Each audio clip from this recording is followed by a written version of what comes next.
Yung pong asawa na aking nanay, yung pong ama na aking anak. Yung asawa ng nanay mo, siya yung ama ng yung anak. Paano nangyari yon? Mabuti, ha? Ayan, so bigyan ko ng pera.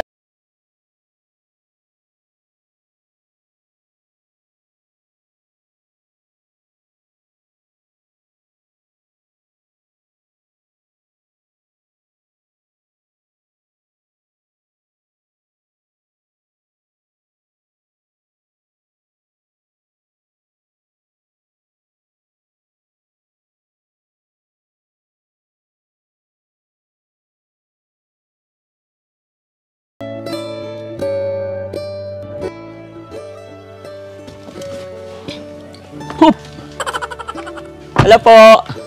Ayan. Kumusta po kayong lahat? Ayan mga kababayan, mga kabarangay, kumusta po kayong lahat? Ayan. Sana po ay nasa mabuti tayong kalagayan lahat. Mga kababayan, mga kabarangay ko, ang Team Daddy Frankie, nandito po ngayon sa Seriaya, Quezon, Barangay Morong. Mga kababayan, bago tayo magpatuloy, syempre, bigyan natin ng galang respeto ang ating barangay captain sa barangay na ito, si Romulo Mili Gayeta. Ganon din sa kanilang mga barangay kagawad at ang kanilang mga sangguniang kabataan. Mga kababayan, nagtataka po kayo kung bakit nagawi ang Team Daddy Frankie sa lugar na ito, bagaman medyo malayo, pero sinadya talaga naming puntahan. Dahil mayroon tayong isang kababayan, viewers na nag-message sa akin mga kababayan, at inilalapit ang isang nanay na PWD na may isang anak. So mga kababayan, hindi ko pa man nakukuha yung buong detalye, pero pupuntahan natin ngayon, samahan nyo ang team nang malaman natin ang kwento ng kanilang buhay at kung ano ang pwedeng itulong ng inyong lingkod. So mga kababayan, samahan nyo po kami. Let's go! Ayan. Saan ba ang way? Dito ba? Ayan. Tara. Hello po.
Wala yung nanay mo?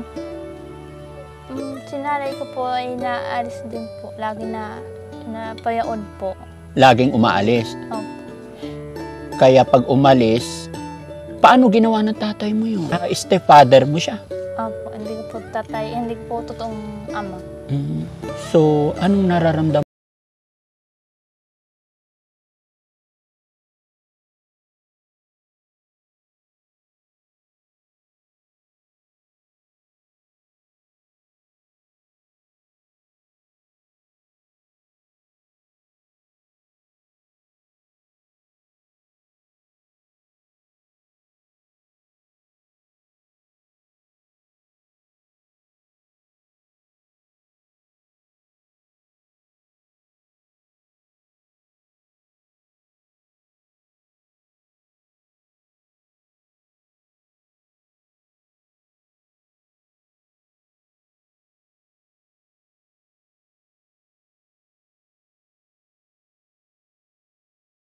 Kung pinatay na pong ikukulong. Yun yung sinabi mo kanina na pinalo. Opo. So, wala na siya ngayon. Wala na din po.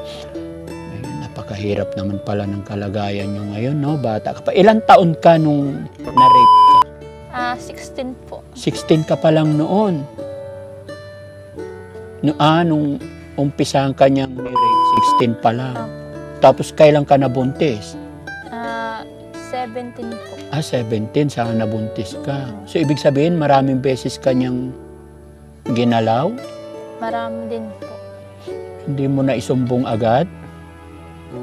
Sinumbong ko po sa mga kapatid ko po. Sabi ng lalaki, wag daw magsumbong. Baka daw patay yung lalaki. Namamatay din po yun eh. Mamamatay din siya. Namamatay din tao po yun eh. Kaya ka nagkaroon ng isang anak. Opo. So, anong plano mo dun sa anak mo ngayon? Ilang taon na yung anak mo? 6. 6. Nag-aaral na ba siya? Nag-aaral po dyan sa anak Moro. Pinag-aaral mo. No, mabuti na pag-aaral mo. Sisikapin mo. No? Anong pangalan ng anak mo? Gibson at Palacio po. So, paano yan? Sinong gumawa ng bahay nyo? Ano po, kapatid ko po. Ay, yung kapatid mo. Buti may kapatid ka. Etong lupa sa inyo? Hindi po ito aming lupa. May-ari pong lupa. Nakitayo lang kayo. Okay lang naman. Okay lang daw po sa may-ari. Yan mga kababayan, mga kabarangay, no? Ayan, kaya nagawi ang inyong lingkod dito dahil sa ganito ho ang kalagayan ni ate. Ayan, di po ba? Tapos ang sabi pa sa akin ng nag-message mga kababayan is si ate.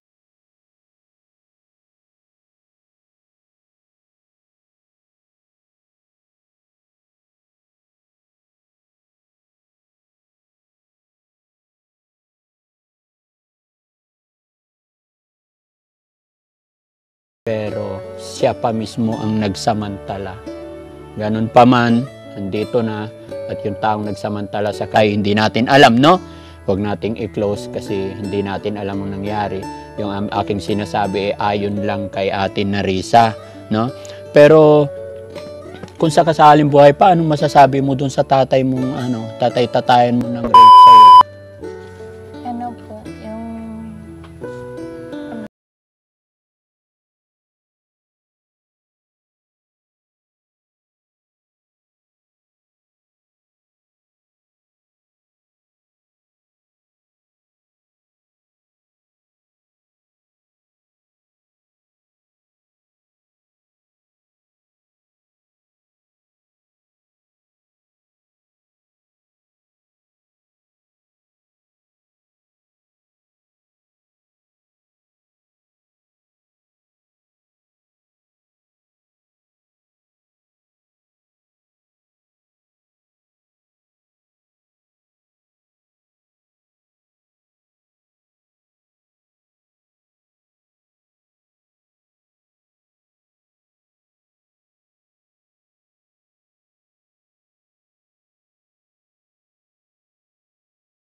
sinakmura. May sakit sa sikmura. Opo, lumala po yung sakit. Lumala yung sakit. Opo, bakas po na matay na din. Kaya ngayon, yun mga kababayan, tignan niyo yung bahay nila. Napakaliit, simple lang. Sila lang dito. Pinapasyal-pasyalan ka ng kapatid mo dito. Opo, Ilan kayo magkakapatid? pito po. 7, puro lalaki yon. May 2 pong babae. 2 babae, tapos 5 lalaki. Ako lang. Pang ilan ka? Bunso po sa Ay, babae. ikaw pinakabunso. So, laban lang anak, no? Huwag kang mawala ng pag-asa. So, saan kayo kumukuha ng pambili yung bigas? May bigas ka ba? Ha? Ang dami kayong bigas? Halika anak, halika. Pwede ba kita makausap? Halika, nag-aaral ka ba? Halika, pwede ba kita makausap?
Para dito ba? So, ayan, oh. Dala ko isang sakong bigas. Okay ba yon? Anong inulam nyo kanina? Minsan, manok, Kanina, ano? fish, Fish. Very good. Ayan. Tapos, bigyan ko ng ano? Pera si nanay mo. po, ang dami man Ha? ang dami pera. Ang dami kong pera. Oo. Bigyan ko yung nanay mo para may pang-aral ka. Ha? Opo. Ano bang gusto mo paglaki? Ang bili pong motor, saka ang bili ng bako. Bako. Bibili kang bako. Opo, Ano? pati embero. Bombero, bibili ka rin. Opo. Oh, mangyayari yun pag mag-aral ka mabuti, ha? Tapos wag mo iwanan yung mama mo, ha? Opo. Tutulungan mo yung mama mo. Mag-aaral ka mabuti, ha? Oh, ayan, so bigyan ko ng pera mama mo para may pambili kayo ng pagkain, ha? Opo. Ate, para sa iyo, ha? Marunong ka na, nakapag-aral ka ba, ate? Ay, napatigil pa aking aral po. Pero marunong ka na sa pera. Opo, Ingatan mo yung pera mo, ha? Ilan na yan? 2,000 2,000? po. 2,000, isa pa. Oh. Ilan na? 3,000 at saka 4,000. 3,000, hindi. 4,000. 4,000. 5,000. 5,000. Sana makatulong ako. Sana nakatulong kami sa iyo, ha? Opo. Anong gagawin mo?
makausap namin kayo.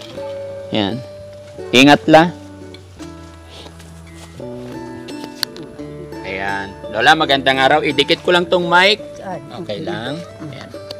Okay. Lola, ilang taon na po kayo? 80 na. 80. Pero malakas pa. Ay, mahina-hina rin yun po. Mahina-hina na rin. Pero okay pa.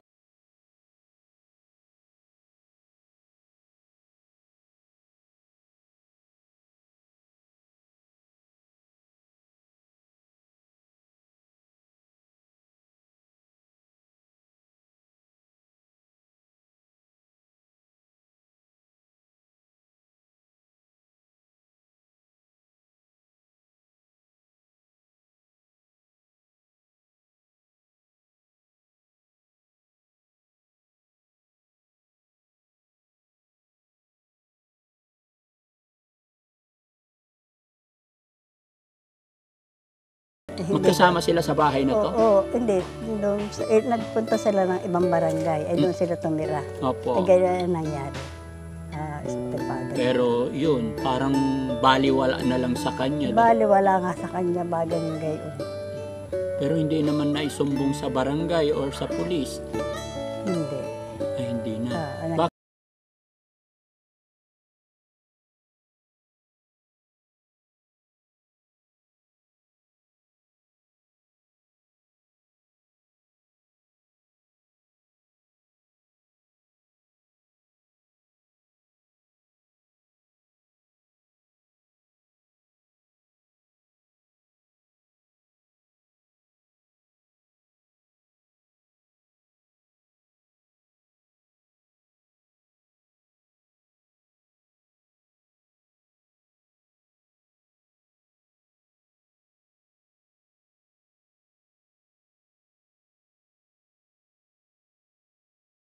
Alam ko sino po. Oo, hindi alamin ko sino pumatay. At ganun eh. O, yun. So, wala na. Wala na. Nawala eh. Hindi ko alam. O, di. Close na yung kaso. Oo, wala na. Di bali, basta sa ganyan. ngayon, Ngayon. maalagaan na lang sana yung anak niya, Oo, no? maalaga yung kanyang anak. Oo. Kaya lang, medyo hirap siya dahil sa kanyang kalagayan. Sabi niya sa akin, nakikilaba lang siya.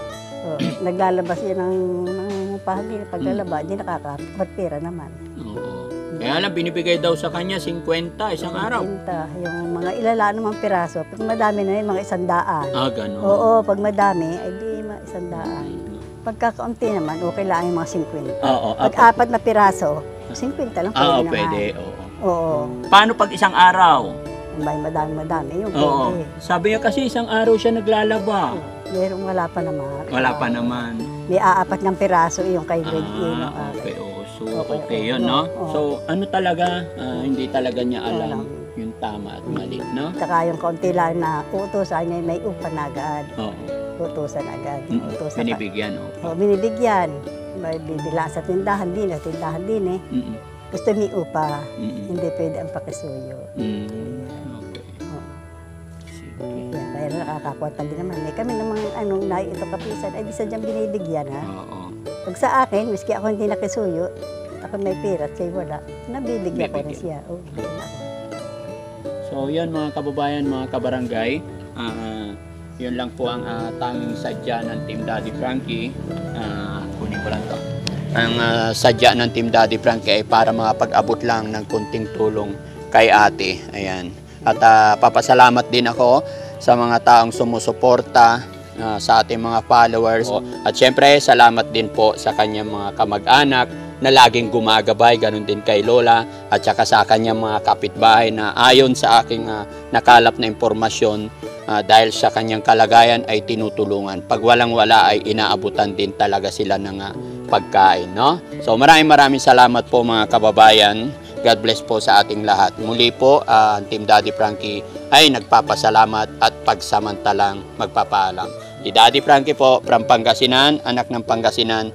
Mabuhay po tayong lahat. Ate, salamat ha. Sana makabalik ako dito. Anong masasabi mo sa mga followers, sa taong nagmamahal sa atin? Salamat po. Salamat. Ayan. So, Nay, salamat po. Salamat din po. Opo. Ano pangalan ulit ni Nanay? Bining. Nanay Bining. Apelyido po. Gutierrez. May asawa pa kayo? Wala na. Namatay na. Tagal na din. Oh, Sige, God bless, Nay. Ano pinagkakakitaan ni Nanay? Ano hanap buhay? Ay wala na lang ako, hindi na ako alam. Hindi na makapagtrabaho ako. Hindi na ako makapagtinda. Sino bumubuhay sa inyo? Yung aking Yung anak. kakapisan ako ng anak ko. Ay, kapisan na. O, Nay, bigyan din kita ng ano, Nay. Yeah. Pambili mo ng tinapa. Maraming salamat po. Opo. Tinapay-ari. Ha? Salamat po. Opo. Salamat. God bless po, Nay.